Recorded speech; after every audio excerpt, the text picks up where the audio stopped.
વાસુદેવાય હરિ વાસુદેવાય વાસુદેવાય હરિ વાસુદેવાય વાસુદેવાય હરિ વાસુદેવાય વાસુદેવાય હરિ વાસુદેવાય ઓમ નમો ભગવતે વાસુદેવાય ઓમ નમો ભગવતે વાસુદેવાય હરિ ઓમ નમો ભગવતે વાસુદેવાય વાસુદેવાય હરિ વાસુદેવાય વાસુદેવાય હરિ વાસુદેવાય વાસુદેવાય હરિ વાસુદેવાય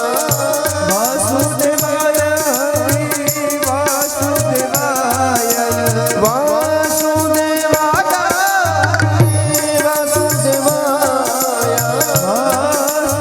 વાસુદેવાય ઓમ નમો ભગવતે વાસુદેવાય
વક્રતુંડ મહાકાય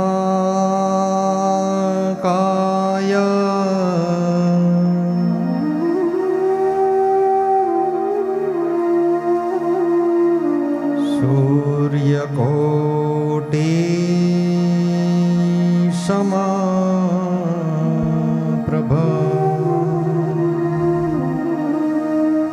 નિર્વિઘ્નં કુરુ મે દેવા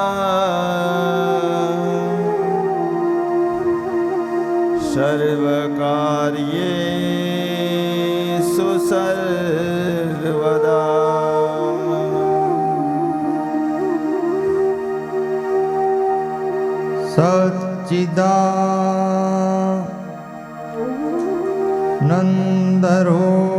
સચ્ચિદાનંદરૂપાય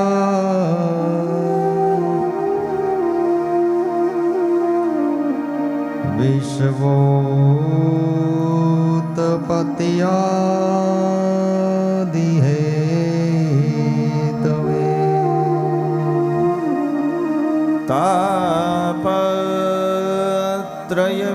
तापत्रयविनाशाय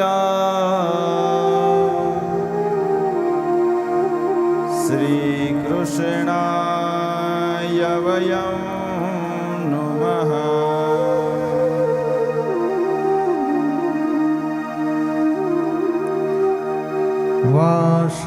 वासनात् वासुदेवस्य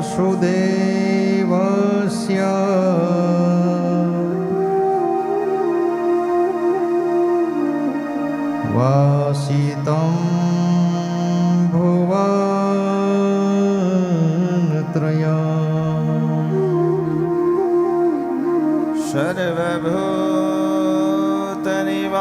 सर्वभूतनिवासोऽसि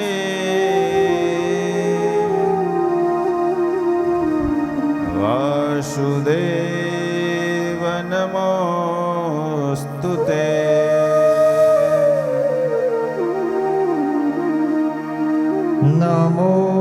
नमोऽस्तु ते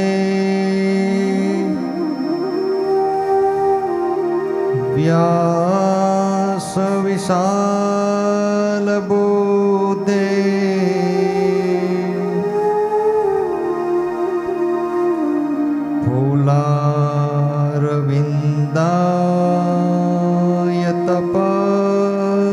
फूलारविन्दायतपत्रनेत्र येन त्वया भारततेलपूर्णम्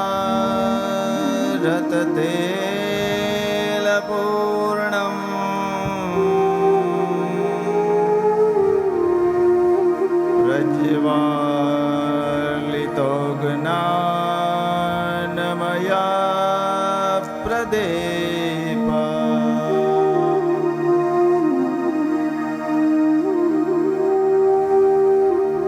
यं प्रवजन्तुमनुपेतु कृत्य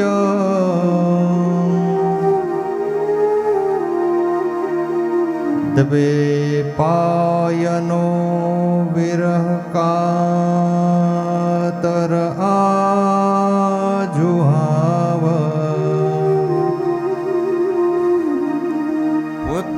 पुत्रेति तन्मयतया तरवोऽभिनेदो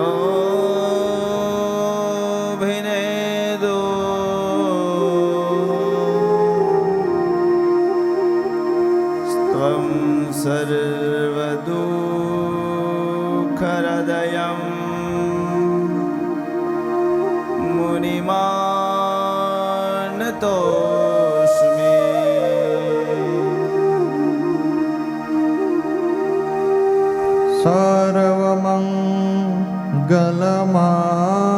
सर्वमङ्गलमाङ्गल्ये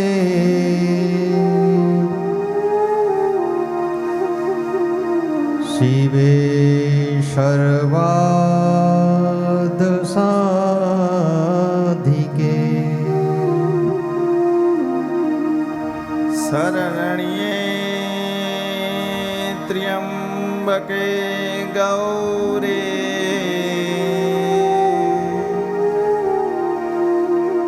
नारायणी नमोऽस्तु ते। मनोजवं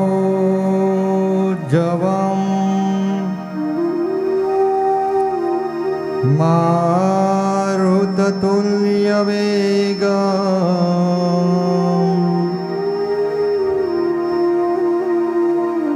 जितेन्द्रियं बुद्धिमतां वरिष्ठम्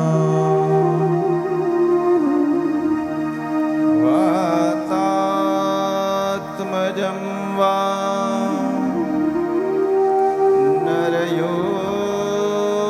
नरयोथमुख्यं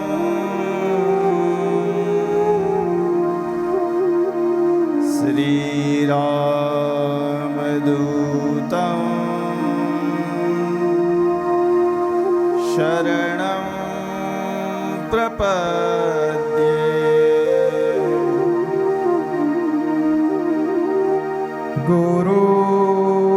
गुरुर्ब्रह्मा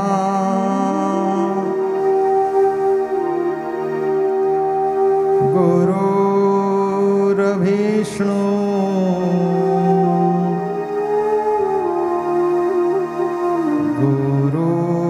गुरुर्देवो महेश्वरा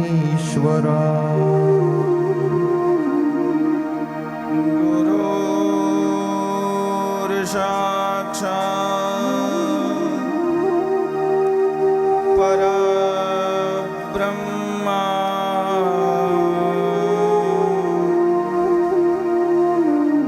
तस्मै श्री गुरुवे नमः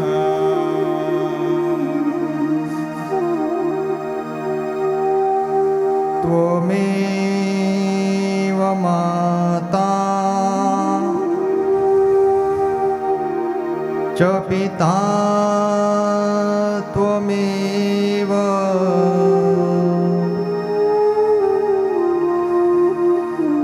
त्वमेव बन्धो च सखा त्वमेव त्वमेव विद्या द्रविणं त्वमेव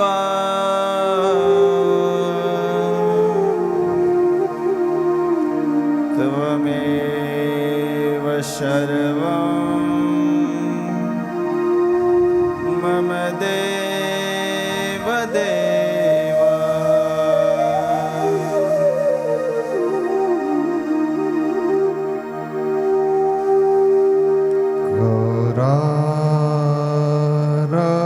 रविन्दे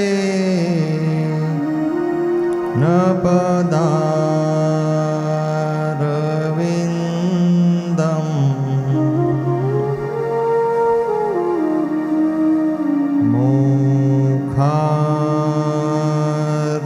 मुखारविन्दे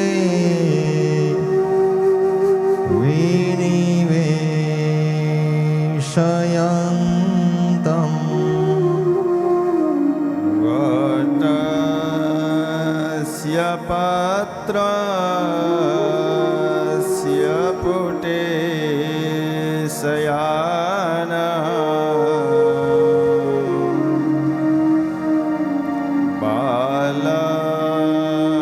बालमुकुन्द मनसा स्मरामि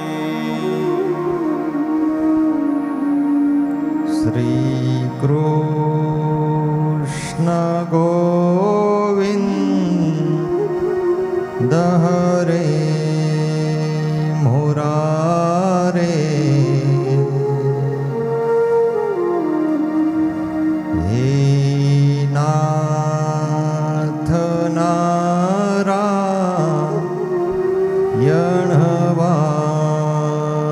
वासुदेव जिह्वे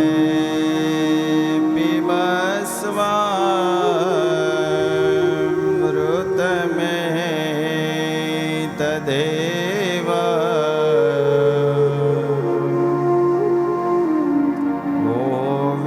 गोविन्द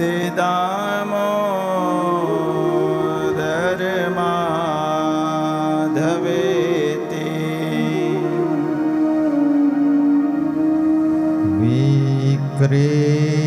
विक्रीतो कामा खिल गोपकन्या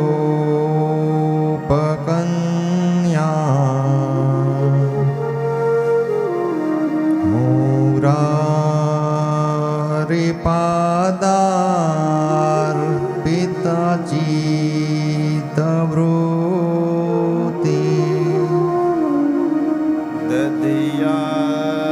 दधियादिकं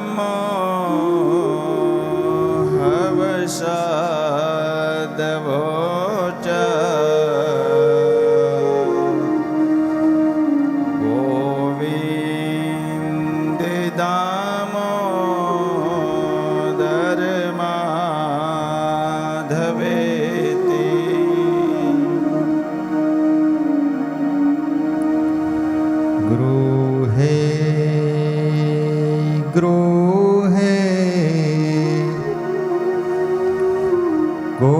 અવધૂ કદંબા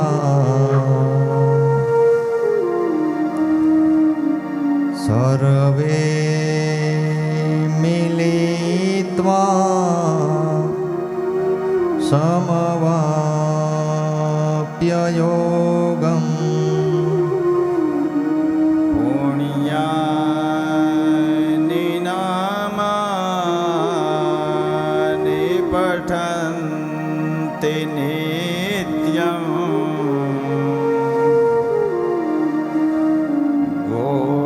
ગોવિંદ દામોદર માધવેતિ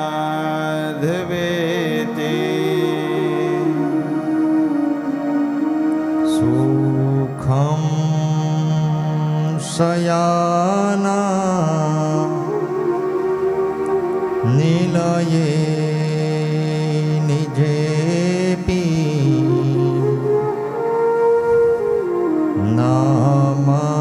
નામાનિ વિષ્ણુ પ્રવદન્તિ મૃત્યા તે નિશ્ચિतं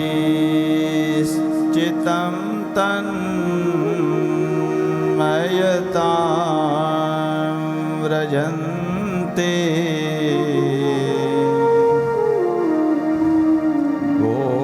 ગોવિંદ દામોદર માધવેતિ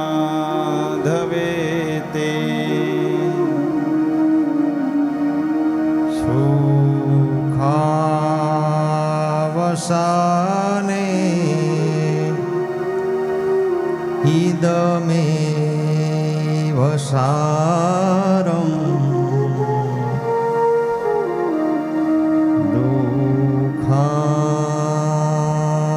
દુઃખાવસાને ઇદમેવ યજ્ઞમ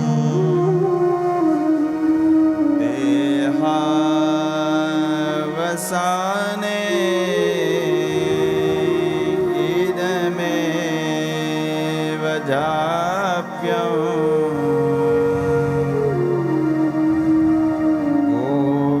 ગોવિંદ દામોદર માધવેતિ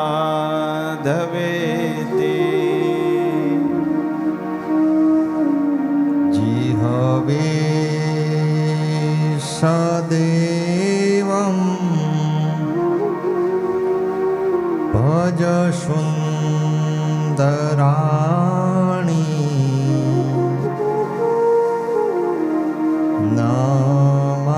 નામાનિ કૃષ્ણ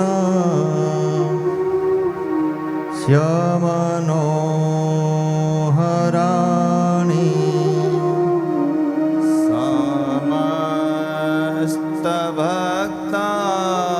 સમસ્તભક્તાર્તિ વિનાશનાને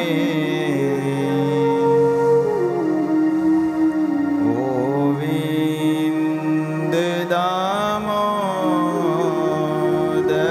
માધવેતિ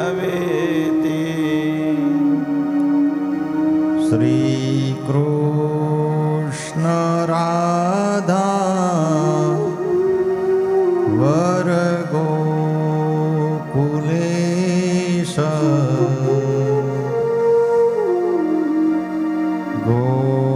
ગોપાલ ગોવર્ધનનાથ વિષ્ણુ જીહવે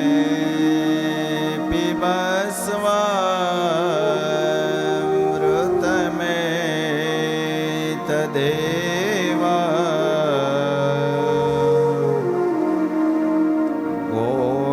ગોવિંદ દામોદર માધવેતિ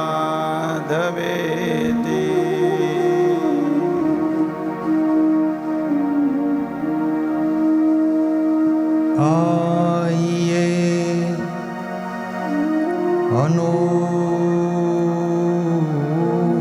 હનુમંત કથા કહું મતી અનુસાર પ્રેમ સહિત પધારીએ પવન કુમાર કૃષ્ણ કનૈયાલાલ કી જય. શ્રી દ્વારકાધીશ કી જય. શ્રી ભાગવત ભગવાન કી જય. શ્રી વ્યાસ ભગવાન કી જય. શ્રી સુખદેવજી મહારાજ કી જય. શ્રી હનુમાનજી મહારાજ કી જય. શ્રી કુળદેવી માત કી જય. શ્રી સતિયાય માત કી જય. શ્રી સુરાપુરા બાપાની જય. શ્રી પિતૃનારાયણ ભગવાન કી જય. શ્રી યમુને મહારાણી કી જય. શ્રી સત સનાતન ધર્મ કી જય. ઓહો નમઃ પાર્વતી પતે હર હર મહાદેવ.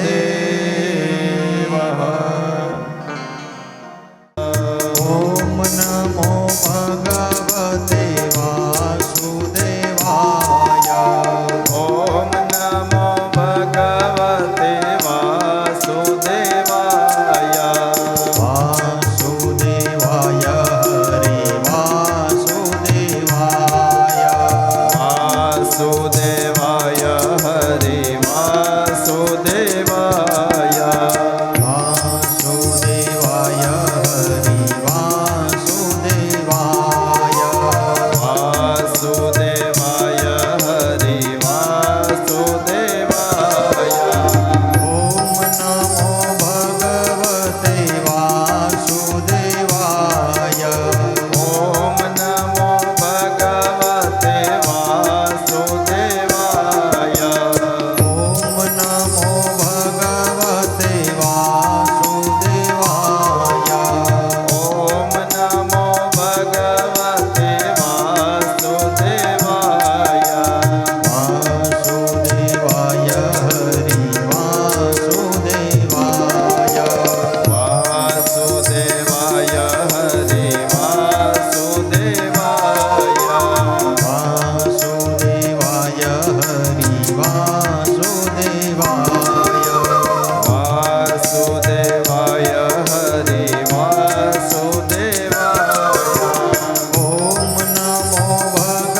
સુખદેવજી મહારાજ રાજા પરીક્ષિતને અદ્ભુત એવી કથા કહી કે ભગવાને અનેક પ્રકારની લીલાઓ કરી છે અને પરબ્રહ્મ પરમાત્મા આજે બધાની સાથે ગિરિરાજ ધારણ કરી અને 7 દિવસ સુધી બધાની રક્ષા કરી છે. સુખદેવજી મહારાજ કહે છે કે જો જીવનમાં ટેકો જોતો હોય ને તો ભગવાનનો ટેકો લેવો, મનુષ્યનો નહીં. જીવનમાં ભગવાન જ્યારે ટેકો આપશે ને ત્યારે કોઈના ટેકાની જરૂર નહીં પડે. અનેક અનેક દૈત્યોનો જ્યારે ભગવાને સહાર કર્યો ત્યારે ધીરે ધીરે બધાને ખબર માંડી પડવા કે આ કોઈ સામાન્ય આપણી જેમ મનુષ્ય નથી, આ કોઈ દેવ છે. ધીરે ધીરે આ બધી વસ્તુની ખબર માંડી પડવા. પણ આજે જ્યારે ગિરિરાજ ધારણ કર્યો ત્યારે તો હર જીવાત્માને ખબર પડી ગઈ કે આ કોઈ સામાન્ય માણસ નથી, અખિલ બ્રહ્માંડના માલિક ભગવાન નારાયણ ખુદ છે. ભગવાને એવી અદ્ભુત લીલા કરી. 7 દિવસ સુધી વ્રજવાસીઓનું, ગાયોનું, પશુ પક્ષીનું બધાયનું રક્ષા કરી અને ઇન્દ્રનો ગર્વ ઉતાર્યો. અભિમાન હતું ઇન્દ્ર રાજાને કે હું ભગવાન છું. આંધી અને તુફાન દ્વારા 12 મેઘ ખાંગા કર્યા, અંદરાધાર વરસાદ વરસાવ્યો છે અને 7 દિવસ સુધી ભગવાને રક્ષણ કર્યું હર એક જીવાત્માઓનું. અને બધાની રક્ષા કોણ કરી શકે તો કે પરમાત્મા. પરમાત્મા સિવાય કોઈની તાકાત નથી કે જીવને કોઈ બચાવી શકે. ભગવાન ધારે તો તારે અને ભગવાન ધારે તો આપણને ટાળે. એટલે ભગવાનથી વિશેષ આ જગતમાં કોઈ છે નહીં. પરમાત્માનો આશરો લેવો. જીવનમાં જ્યારે જ્યારે સુખ આવે ત્યારે ભગવાનનો આશરો લેવો અને દુઃખ આવે ત્યારે પણ પરમાત્માનો આશરો લેવો. કારણ કે મનુષ્યને આશરો લેવાથી હંમેશને માટે દુઃખ ઉત્પન્ન થાય છે. ભગવાનનો આશરો લેવો. ભગવાન એમ કહે છે જીવનની અંદર જે કોઈ લોકો આપણને પ્રેમ કરે છે, આપણને રાખે છે, એ આપણને રાખવા નથી માંગતા, પણ આપણી પાસેથી કાંઈક ને કંઈક સ્વાર્થ છે એટલે આપણને કોઈક બોલાવે છે, આપણને કોઈક રાખે છે. જો આપણી પાસે કશું હોય નહીં તો આપણને કોઈ બોલાવવા તૈયાર નથી. આ દુનિયા આખી દોલત વાલોની છે. આ ભક્તિ મહારાણી ગુજરાતમાં આવીને જીર્ણ થઈ. શું કામ? કારણ કે પૈસાના દાસ ક્યારેય પ્રભુના દાસ બની ન શકે. અને લક્ષ્મી ચંચળ છે, સ્થિર રહેતી નથી. એ તો ભગવાન નારાયણને વરેલી છે. લક્ષ્મી ઘરની અંદર આવે તો ભગવાને શાસ્ત્રમાં બતાવ્યા છે 5 પ્રકારના ભાગ કાઢવા. આપણે 5 પ્રકારના ભાગ. કયા ભાગ છે આપણા જીવનમાં? કે આપણા જીવનની અંદર પ્રથમ ભાગ છે આપણે બેન અને દીકરીનો કાઢવો. બીજો ભાગ છે શ્વાન કહેતા કૂતરાનો અને ગાયનો અને બ્રાહ્મણનો. આ 5 ભાગ કાઢીએ ને પછી આપણને જે પૈસા આવે એ ઘરની અંદર રિદ્ધિ અને સિદ્ધિ આપે છે. તો હવે કેવી રીતે કાઢવાના? તો કે પેલા આપણા ઘરની અંદર 100 રૂપિયા આવતા હોય તો 5 પ્રકારના ડબલા રાખો, એમાં રોજ 1 રૂપિયો નાખો. 95 રૂપિયા રાખો અને 5 રૂપિયા રોજ કાઢો. વર્ષ દિવસ થાય એમાં થોડા ઘણા પૈસા ઉમેરી અને બેન દીકરીને કંઈક આપી દો, કૂતરાને લાડવા ખવડાવી દો, ગાયોને નીરણ નાખી દો, કોઈ બ્રાહ્મણને બોલાવી એની પાસે કોઈ સત્કર્મ કરાવી નાખો તો આ ઋણમાંથી મુક્ત થાય છે. તો બધા એમ કહે કે આ ઋણ અત્યારે મુક્ત થાય છે, પેલા ક્યાં કોઈ આવી રીતે ભાગ કાઢતા હતા?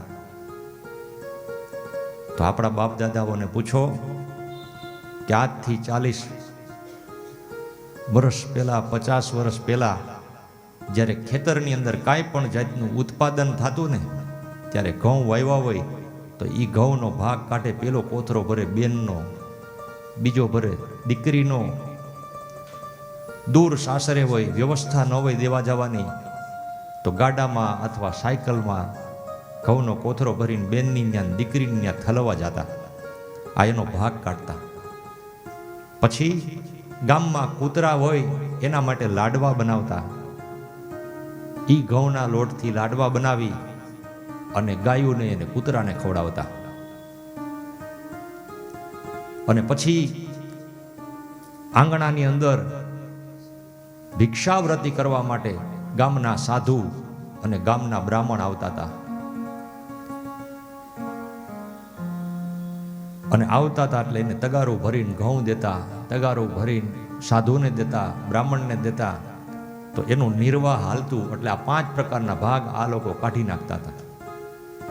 એ ભાગ નીકળી જતા હતા તો કોઈને તકલીફ નહોતી. હવે ભાગ બંધ થઈ ગયા. ભાગ બંધ થઈ ગયા. જેટલા દેવતા નથી એટલા ડોક્ટરો છે. પેલા એટલા બધા હોસ્પિટલો નહોતી, એટલા બધા દવાખાના નહોતા, એટલા બધા ડોક્ટરો નહોતા. તો હવે બધા એને ભાગ અહીંયા ન દે. બેન, દીકરીને, ગાયને, કૂતરાને કોઈ સત્કર્મ ન કરાવે એટલે ભાગ દેવા જવું પડે લાઈનમાં ઊભું રહીને.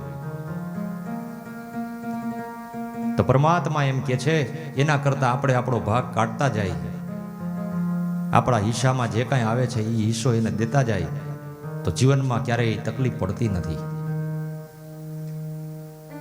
જીવન આપણું બહુ અમૂલ્ય છે. આ મનુષ્ય અવતાર આપણને ભગવાને દીધો છે ને, એ જેમ તેમ આપ્યો નથી. 84 લાખ યોનિમાં ભટકા પછી એક જ વાર આ માનવનો દેહ મળે છે. આ ઘડીએ ને ઘડીએ મળતો નથી. અને આ દેહ ધારણ કર્યા પછી 3 પ્રકારના જીવનમાં તકલીફો આવે: પાપ, તાપ અને સંતાપ.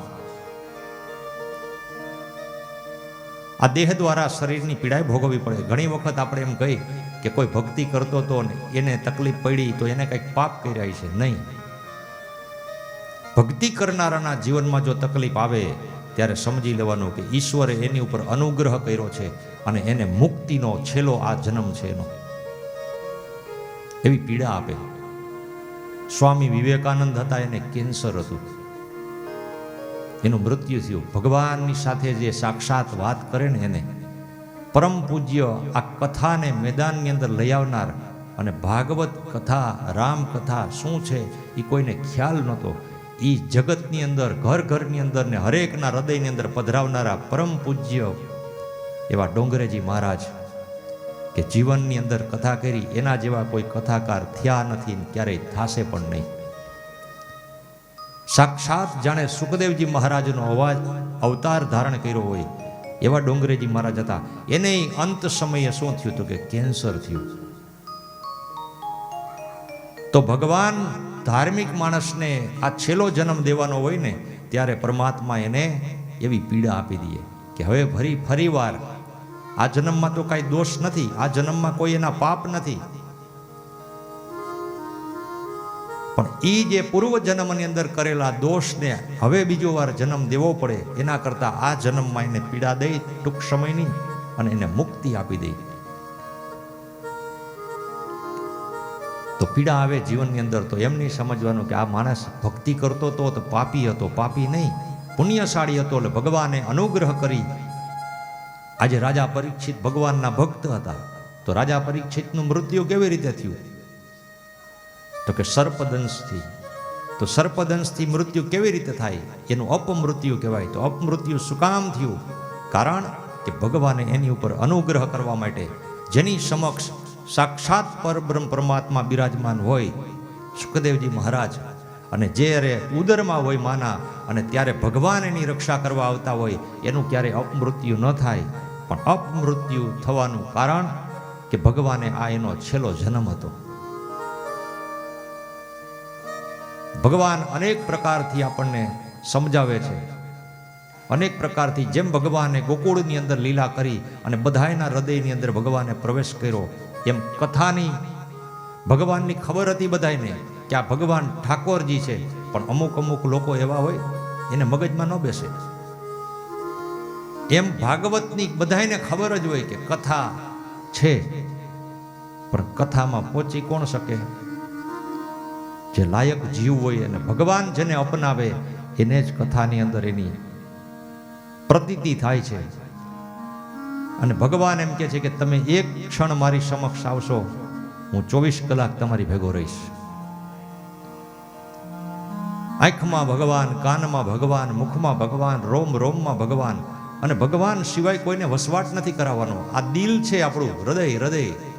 હૃદયને શું કે? દિલ. તો દિલની અંદર કોને વસવાટ કરાવે માણસ? કે નાનું બાળક હોય ત્યારે એની માતા એના દિલમાં હોય. એથી થોડુંક મોટું થાય, રમવા માંડે એટલે એ દિલમાં વસવાટ કેને કરાવે? એનો મિત્ર હોય એને. સ્ત્રી હોય તો એની બેનપણીને એના હૃદયમાં વસવાટ કરાવે, એના પ્રત્યે એને પ્રેમ જાગે, લાગણી જાગે. એથી થોડુંક મોટું થાય, બંને એના લગ્ન થાય એટલે પતિ એની પત્નીને દિલમાં વસવાટ કરાવે અને પત્ની એના પતિને દિલમાં વસવાટ કરાવે.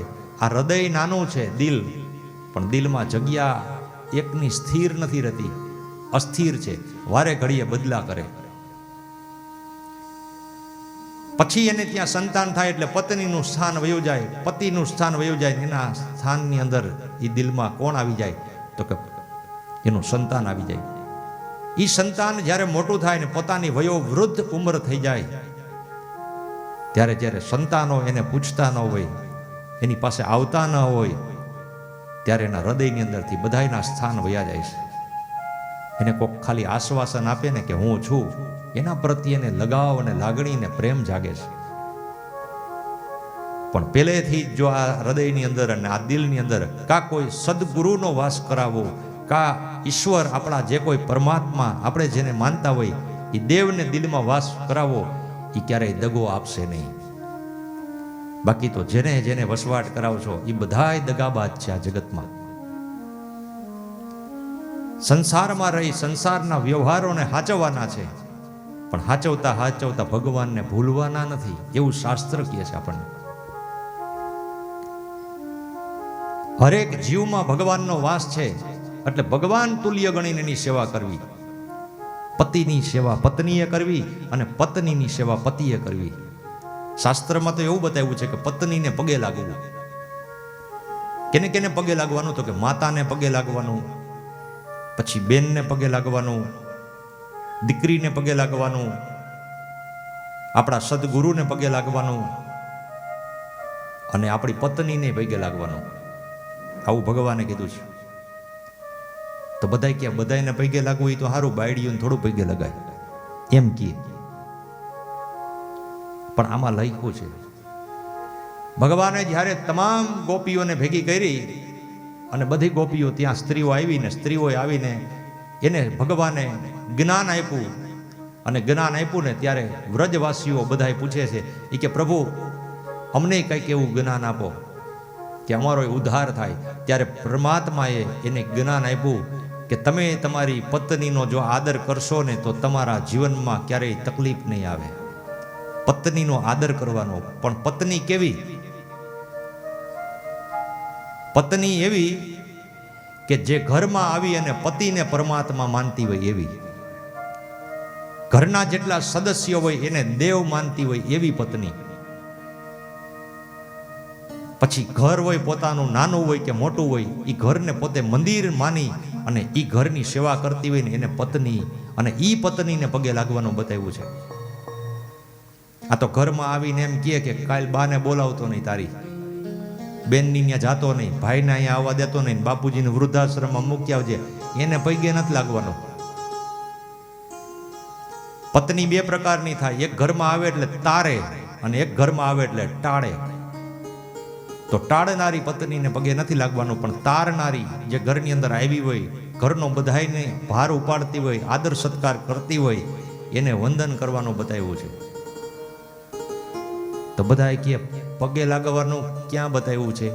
તો ભગવાન શિવ મહાપુરાણમાં જોવો તો દેવી પાર્વતીજીને ભગવાન ભોળાનાથ પગે લાગે છે. રામચરિત માનસમાં સીતાજીને રામચંદ્રજી ભગવાન વંદન કરે છે, કૃષ્ણ પરમાત્મા રૂક્ષ્મણીજીને વંદન કરે છે. તો કે એ તો બધા દેવ હતા, એની ત્યાં દેવી હતી, અને અમારે તો આ દેણા કરવા વાળ્યું છે, આને કેમ પગે લાગવું? તો મનુષ્ય અવતારની અંદર કોણ પગે લાગતું? કે જલારામ બાપાને જુઓ તો જલારામ બાપા વીરબાઈ માને વંદન કરતા હતા.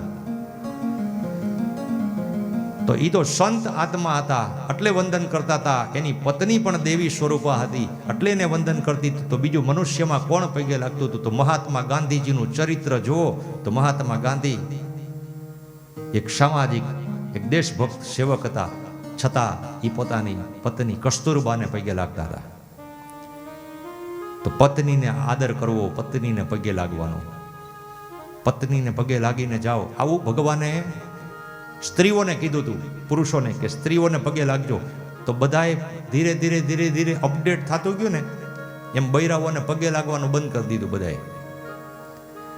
બધાએ બંધ કરી દીધું ને. પણ આજ એક વસ્તુ છે જીવનમાં, યાદ રાખજો કે એક વખત માણસ કદાચ ગામડાની અંદર કોઈ સરપંચ બની જાય અથવા મોટા શહેરની અંદર ધારાસભ્ય બની જાય તો એ શું કરે?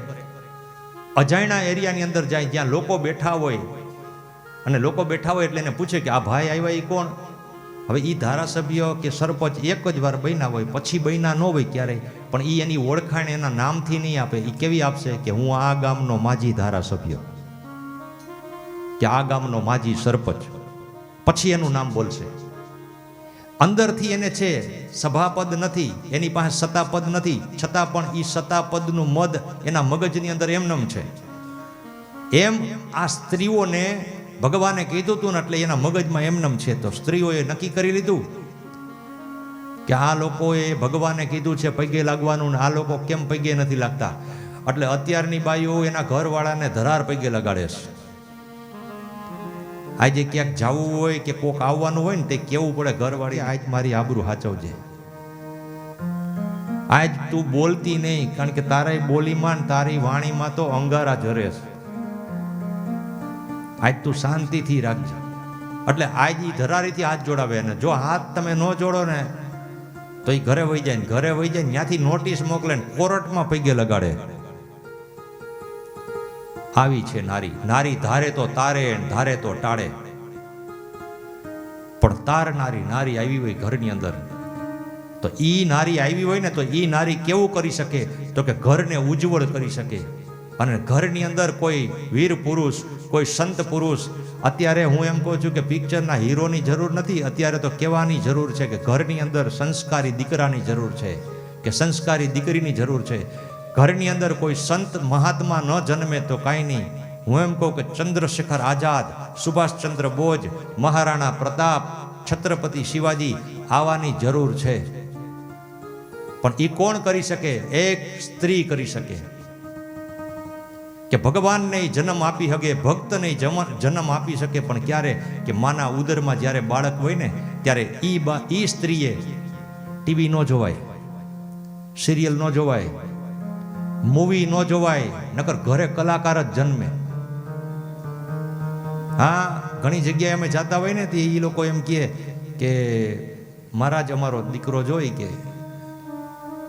ગોવિંદો ડાન્સ કરે ને એવો એને આવડે છે. કારણ કે એની માં જનેતાએ જ્યારે માના ઉદરમાં હતો ને તેથી ગોવિંદાના પિક્ચર જોયા હોય. પણ ઈ માં જનેતાએ જો રામાયણ વાંચી હોય, ભાગવત વાંચ્યું હોય, દેવ દર્શન કર્યા હોય, ગીતાજીનો પાઠ કર્યો હોય, શિવ પુરાણ વાંચ્યું હોય, તો એની ત્યાં તો ગોવિંદ જન્મે, ગોવિંદો નહીં. આ કયાધુના દૈત્ય કુળની અંદર, હરણા કશિપુના ઘરની અંદર જે દૈત્ય છે, અસુર છે, પણ માના આચરણથી એને ત્યાં ભક્ત પ્રહલાદનો જન્મ થયો. પણ એ ક્યારે? તો કે કયાધુ પવિત્ર હતી. પતિ ગમે તેવો હોય, પણ પત્ની જો પવિત્ર હોય તો એના ઉદરની અંદર દીકરી જન્મે કે દીકરો જન્મે ને એ સંસ્કારી જન્મે. કા કોઈ હિરલો જન્મે, કા કોઈ સંત જન્મે, કા કોઈ ભગવાનનો ભક્ત જન્મે. અને કાંઈ ન જન્મે તો કાંઈ નહીં, પણ મા બાપને વૃદ્ધાશ્રમમાં મૂકવા આવે ને એવો દીકરો તો ન જ જન્મે.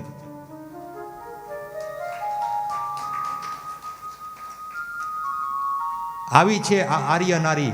એક સમય એવો હતો કે આ દેશની અંદર એકબીજાને માંડ્યા મારવા, ધર્મને માંડ્યા તોડવા, મંદિરોને માંડ્યા તોડવા. આ પુરાણોને જે વિધર્મીઓ હતા એ વિધર્મીઓએ નાશ કરવા માટે મંદિરો તોડ્યા. સાધુ સંત દેવ ગુરુ બ્રાહ્મણોને માંડ્યા મારવા. એ કે આ દેશને જો તોડવો હોય ને તો પેલા આના ધર્મને તોડવો પડે. આ ભારતની ભૂમિ ઉપર તો અનેક વાર ચડાયું થઈ છે, પણ આ ભારતની ભૂમિ તો એવી પવિત્ર ભૂમિ છે ને કે આને કોઈની તાકાત નથી કે આને તોડી શકે. તોડવા વાળા તો ઘણા આવ્યા, ઘણા જન્માન, ઘણા ગયા, પણ આ ભારતની ભૂમિ ઉપર બજરંગબલી હનુમાનજી મહારાજનો વાસ છે. જ્યાં હનુમાનજી મહારાજ કહે છે કે રામનું એક જગ્યાએ રટણ થતું હોય છે તોય હું પવન પુત્ર છું, હવા વેગે આટા મારતો રહીશ ને આ દેશની હું રક્ષા કરીશ, આ ભૂમિની હું રક્ષા કરીશ અને આ જીવાત્માઓની હું રક્ષા કરીશ. અને જ્યાં પવન સુત હનુમાનજી મહારાજ જ્યાં દેશની રક્ષા કરતા હોય, અને આણીની નદીઓ કેવી પવિત્ર, જે ગંગા નદી જેની અંદર અસ્થિ પધરાવે અને ઓગળી જતા હોય, મુક્તિના માર્ગ સુધી પહોંચી જતા હોય, એ નદીઓ ન તોડવા દે આ દેશને. આ ભૂમિ કેવી છે, આ ભારતની ભૂમિ, કેવા કેવા વીર પુરુષો થઈ ગયા. આ ભૂમિ ઉપર ચંદ્રશેખર આઝાદ, સુભાષચંદ્ર બોઝ, મહારાણા પ્રતાપ, છત્રપતિ શિવાજી. આ ધરા સુરવીરોની ધરા છે. આ ધરા એવી છે કે પવિત્ર નદીઓની ધરા છે. અહીંયા તમે જાઓ એટલે ગમે તે આપણા રાજ્યની અંદર કે આપણા આ ભારત ખંડની અંદર, સૌરાષ્ટ્રની અંદર કેવા કેવા પાડિયા, સુરાપુરાના પાડિયા એ અહીંયા દેખાય. અમેરિકામાં જાઓ કોઈનું પાડિયું ન દેખાય, કારણ કે ત્યાં બધી રીતે પૂરા છે. એ આપણી ધરતી ઉપર સુરાપુરા થાય કે કોઈ બેન દીકરીની આબરૂ લૂંટાતી હોય ને તેથી બચાવવા માટે પોતે ખપી જાય ને, એ આ દેશની અંદર થયા. કોઈ ગાયોને કપાતી હોય ને ગાયોને વારે ચડી જાય ને, એના પાડિયા થયા છે. એ અમેરિકા, આફ્રિકા કે લંડનમાં નથી ક્યાંય. આજ આપણી પાસે છે પણ આપણને એની કિંમત નથી. આજ વિદેશના લોકો ભારતની અંદર રહેવાનું, આનંદ લેવા માટે, આનું દર્શન કરવા માટે આતુર છે. આજે વિદેશોની અંદર હરે રામ હરે કૃષ્ણના ભજન માંડ્યા થવા. શું કામ? કારણ કે રામ અને કૃષ્ણ આ ભૂમિ ઉપર આવ્યા. આ ભૂમિ ઉપર રામ, કૃષ્ણ, મત્સ્ય અવતાર, નૃસિંહ અવતાર, આ ભૂમિ ઉપર અવતાર ભગવાને 10 લીધા. એવા એવા વીર પુરુષો સંતો થઈ ગયા. સંતોએ અને સુરવીરોની આ ભૂમિ છે. અરે આ દેશના તો બારવટિયા હતા ને, એ નીતિમત્તાવાળા હતા કે કોઈ દિવસ બેન દીકરીની સામે કુડી નજર નથી કરી એને. આ ધરતી તો બહુ પાવનકારી છે. આ ભૂમિ ઉપર ખાલી આપણો જન્મ થયો ને એ અહોભાગ્ય છે. એક સમય એવો હતો કે બધા ધર્મને તોડવા માટે, ત્યારે એક સ્ત્રી હતી, એનો પતિ મૃત્યુ પામ્યો હતો અને એના પેટની અંદર બાળક હતું 1.25 માસનું. એમાં એક સંત મહાત્મા આવ્યા અને સંત મહાત્માએ આવી અને એમ કીધું, ભિક્ષાન દેહી મૈયા. ત્યારે એ સ્ત્રી બિચારી ડરતી હતી કે મહારાજ તમને જો કોઈક જોઈ જશે ને તો તમને મારી નાખશે, તમે અહીંથી ચાલ્યા જાઓ. મહારાજે એમ કીધું કે બેટા, રામ રાખે ને કોણ ચાખે. કે મહારાજ એક વિનંતી કરું છું કે આ દેશની કેવી દુર્દશા થઈ. આજે સાધુ સંત બ્રાહ્મણ મંદિરો માંડ્યા તૂટવા, આ વિધર્મીઓ આક્રમણ માંડ્યા છે કરવા. આ દેશની રક્ષા કોણ કરશે? ત્યારે મહારાજે એમ કીધું, બેટા આ દેશની રક્ષા તારે કરવાની છે, આ ભૂમિની રક્ષા તારે કરવાની છે. તો કે હું તો અબળા છું, મારો પતિ મૃત્યુ પામ્યો છે, મારા ઘરમાં કોઈ એવું પુરુષ નથી, હું એકલી બચી છું, હું કેવી રીતે કરી શકું? તો કે બેટા તારા ગર્ભની અંદર જે બાળક છે ને, તારા ઉદરમાં, એ બાળક આ દેશની રક્ષા કરશે. મહારાજ એ બાળક કેવી રીતે રક્ષા કરી શકે? તો કે તું આજથી અરણ્ય કાંડનો પાઠ માંડ કરવા. ઈ સ્ત્રીએ અરણ્ય કાંડનો પાઠ માંડી કરવા અને 1 માસ રામ અને રાવણનું યુદ્ધ આવે ત્યાંથી અટકી જાય અને ફરી શરૂ કરે. રામ રાવણનું યુદ્ધ આવે ત્યાંથી અટકી જાય અને ફરી શરૂ કરે. રામચરિત માનસના પાઠ કરતા કરતા 9 માસ પૂરા થયા અને 9મે માસે એને ત્યાં દીકરાનો જન્મ થયો અને દીકરો બીજો કોઈ નહોતો. આ ભારતની આન બાન અને શાન હતી છત્રપતિ શિવાજી.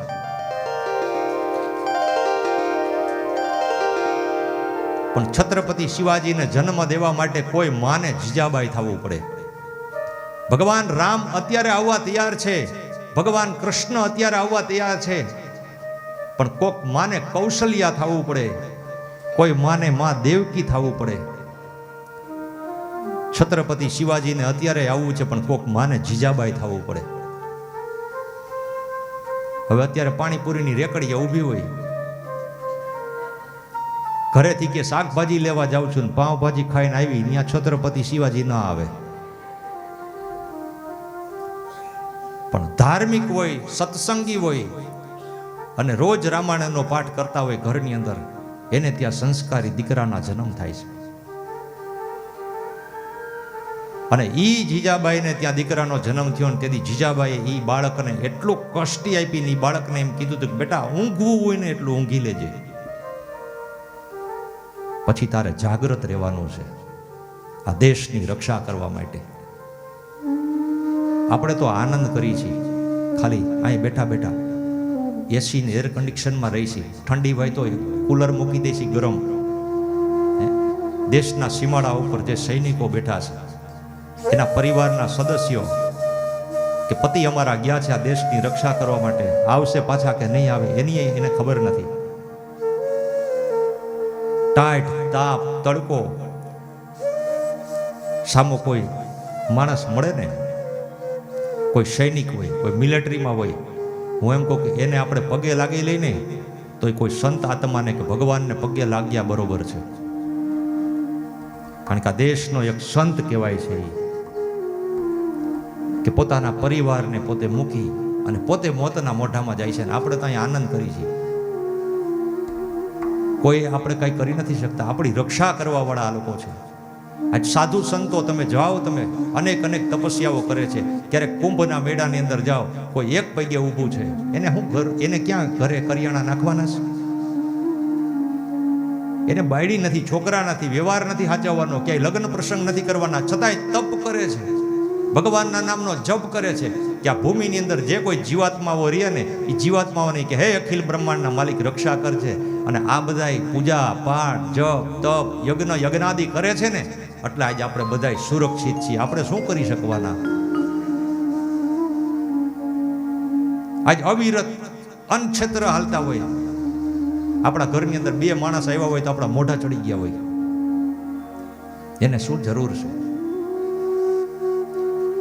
તો બધું પૈસાથી થતું નથી, અને પૈસાથી નથી થતું ને એ જલારામ બાપાએ સાબિત કરી દીધું કે વીરપુરની અંદર એમ કીધું કે રૂપિયો મૂકવા નહીં આવવાનો, અહીંયા પ્રસાદ લ્યો અને હરિનું ભજન કરો. તો આપણને એમ થાય પૈસા બનાવી લેવું, પછી શાંતિથી રહેવું, અને પછી આનંદથી ખાવું, આડાહવરા કરો, ગરિયા કરો, કબાડા કરો, લોનો ઉપાડી લ્યો, ગામને બૂચ મારી દો અને પૈસાવાળા થઈ જાઓ, પછી શાંતિથી ખાવું. ત્યાં તો ડાયાબિટીસ થાય.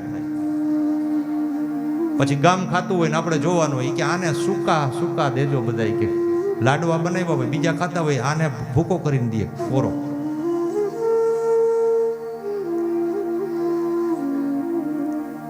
આવી બધી વસ્તુ થઈ જાય જીવનમાં. પણ એક જ એવી વસ્તુ છે કે ભગવાનનું આરાધન કરજો ને ભગવાનને આગળ રાખજો. હરેક ક્ષેત્રમાં ધંધો કરવા જાય તો પૈસા માય પરમાત્મા છે, અને જે કોઈ લોકો સાથે આપણે કામ કરીએ છીએ એ ભગવાન છે. આપણો કોઈ પણ પ્રકારનો બિઝનેસ હોય એમાં કોઈ નાનો માણસ નથી, બધાય આપણા જેવા જ છે.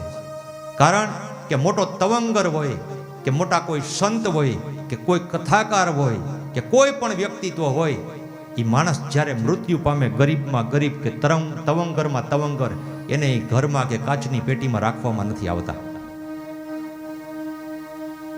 એનું એક જ વસ્તુ થાય છે, રાખ. માણસ જન્મે ત્યારે 2.5 કિલોનો વજન હોય, મૃત્યુ પામે રાખ ભેગી કરે ત્યારે એના 2.5 કિલો જ થાય છે. બીજું કઈ થતું નથી જીવનમાં. જીવન એવું બનાવો કે કોકને ગમે એવું બનાવો, કોકને સારું લાગે એવા શબ્દના ઉપયોગ કરો.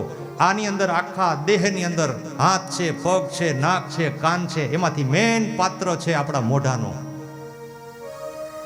આપણી જીભ છે ને એ સારી થઈ જાય ને તો જીવન આખું સારું થઈ જાય છે. કોકને સારું લાગે એવું વર્તન કરો, કોઈને સારું લાગે એવું બોલો. આપણી અપેક્ષા કેવી હોય કે હું જાઉં એટલે બધા મને માન આપે. અરે માન જોતું હોય તો પેલા માન કોકને આપવું પડે. આપણે એમ કે હું જાઉં એટલે મારો બધા આદર સત્કાર કરે. આપણા આંગણામાં કોક આવ્યો હોય ને એનો આપણે આદર સત્કાર કર્યો હોય તો કોક આપણો આદર સત્કાર કરે. જે જોતું હોય ને એ આપવું પડે કે મને બધા પ્રેમ કરે, પણ તમે કોકને પ્રેમ કરતા શીખો પેલા, પછી તમને કોક પ્રેમ કરે. પૈસા જોઈશે, આપણે કોકને કોક દી પૈસા દેતા શીખો તો કોક પૈસા દે. જે જોતું હોય ને એ આપવું પડે જગતની અંદર. તો ઈશ્વર આપણને દેવા તૈયાર છે, પણ આપણે લેવા માટેની લાયકાત બનાવવી જરૂરી છે. બાકી આ દુનિયામાંથી કેદી આપણે વયા જવાના છીએ એને આપણને ખબર નથી. આ એક દેહ આપણને ધારણ કર્યો છે ને આ કથા દ્વારા, કીર્તન દ્વારા, સંતો દ્વારા, સદગુરુઓ દ્વારા આપણને વારે ઘડીએ એક જ વસ્તુ સમજાવવામાં આવે છે કે આની અંદર એક જ વસ્તુ મયન પાત્ર છે, એનું નામ છે આત્મા. અને આત્મા જ્યારે વિલીન થઈ જાય છે ત્યારે આ દેહ આપણો નકામો થઈ જાય છે, પણ આપણને ખબર નથી. એટલે આપણે એને સજાવ્યા કરી, બનાવ્યા કરી. આપણું બનાવેલું આપણે વાપરી નથી શકતા. વિચાર કરો, કલ્પના કરો. આપણું ને આપણું હોય, આપણને વિચાર આવે. આપણે પેલા અહીંયા ગામડામાં રહેતા હોય અને આપણને એમ થાય કે અહીંયા સારું એવું મકાન બની જાય ને પછી શાંતિ. મકાન બની જાય, વ્યવસ્થા થઈ જાય, ત્યાં તો ગામ બદલવાનું થાય. અહીંયા આપણે ખંડેર બધું મૂકીને વયું જવું પડે. ન્યા જાય, ન્યા બધું વસવાટ કરાવી, ન્યા બધું કરીએ, ત્યાં તો આપણો જવાનો વારો આવી જાય. આપણું બનાવેલું આપણે નથી બેસી શકતા. સારો એવો 1.5 કરોડનો બંગલો બનાવી નાખો તો બંગલાની અંદર બનાવનારો માણા બહુ ઓછો રહેતો હોય, ત્યાં 2 કલાક 3 કલાક હુવા જ આવતો હોય, બાકી આખો બધી હળિયું કાઢતો હોય બહાર. આપણે અહીંયા આવ્યા છીએ શું કરવા? તો કે મુસાફરી માટે આવ્યા છે. આપણે ગમે ત્યાં ટ્રેનમાં જાય, પ્લેનમાં જાય કે 4 વ્હીલ ગાડી લઈને જાય, ગમે ત્યાં જાય, એને શું કહેવાય? મુસાફરી. મુસાફરી કરતા હોય રસ્તામાં અને કાંઈ સ્થળ આવે, હોટલ આવે, તીર્થ આવે, મંદિર આવે તો આપણે એને આપણું નથી સમજી બેસતા કે આ મારું નથી. એ આપણને ખબર છે, એવું જ્ઞાન છે. તો એ જ જ્ઞાન આપણે આપણા જીવનમાં લેવાનું છે કે આ દેહ આપણો નથી, આ જગ્યા આપણી નથી, આ વસ્તુ આપણી નથી, આ વ્યક્તિ આપણા નથી. આ બધા મુસાફરીમાં આવ્યા છીએ ને આપણે, એટલા માટે